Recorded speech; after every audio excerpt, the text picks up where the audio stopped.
A Deputación Provincial organiza este ano por primeira vez os actos institucionais do Día da Galicia Mártir que se celebrarán o 17 de agosto en Sarria, unha xornada instaurada no ano 1942 polos galegos no exilio e coa que se pretende homenaxear a todos os represaliados da guerra e da ditadura. O día 17, ás 8 da tarde, en Sarria, na Plaza de Santa Mariña, faremos unha ofrenda floral a todos os represaliados por a ditadura fascista.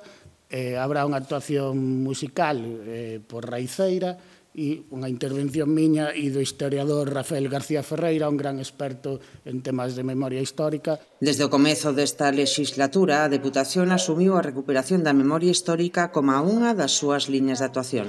Hai unha necesidade de desenvolver políticas públicas dirixidas ao conocemento da nosa historia e ao fortalecemento dos valores democráticos, proporcionar verdade, xustiza e reparación a todas as vítimas da represión. A Deputación Provincial continuará colaborando para recuperar a memoria de todos aqueles que perderon a vida na Guerra Civil e na ditadura.